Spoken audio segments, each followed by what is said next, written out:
Pa? Halika nga rito.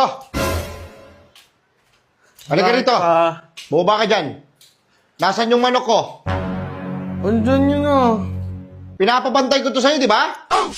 Oo, sabi mo pa kainin ko eh. Nilagyan ko na ng pagkain oh. O nasaan yung manok? Yung pinapakain mo? Hindi ko naman dyan kanina eh. Tignan mo, nakabukas. Nakabukas yung gate. Ano? Sige, may rarason mo sa akin. Nasaan yung manok? Nilagyan ko ng pagkain. Andyan yung kanina. Huwag mong sabihin na wala yung manok ko. Andyan lang yung pa. Hindi ko matatanggap yan. Nasaan yung manok ko? Andyan, dito yung nakalagay kanina eh. Kumakain nga yung Kaya nga, nasaan? Kung nandyan, nasaan? Andito? Tingnan mo nandyan. Oh, maniwala. Di ba sabi ko, pakainin mo, bantayan mo yung manok ko. Wala, anong gagawin ko dito? Sa mga pigs, kainin mo. Bibigyan pa kita ng isa. Sa barangay, nagkakabigayan na. Gusto mo ikaw, bigyan ko dito? Ayoko. Ayoko. Ilang ulit ko na sinabi sa'yo.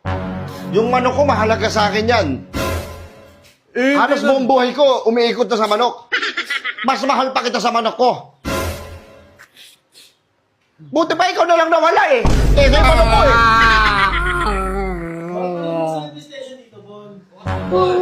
Yung PlayStation? Halika, bumaba kayo. Bumaba. Hindi mo papababay yan. Baka pagbubugbugin kayo. Papaluin ko kayo ng bote ha. Lumos kayo. Labas. Yari ito sa akin.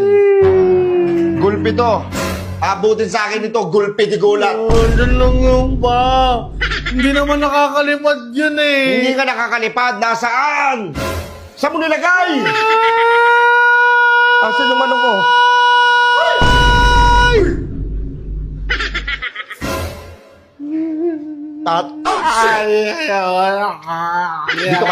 Dito ka. Lalaban ka ba? Hindi mo. Lalaban ka? Hindi mo. Kala ko lalaban ka eh. Asan yung manok ko? Andyan lang yun eh. Alam mo ba kung magkano yung bili ko dyan? Tigsas yan! Di?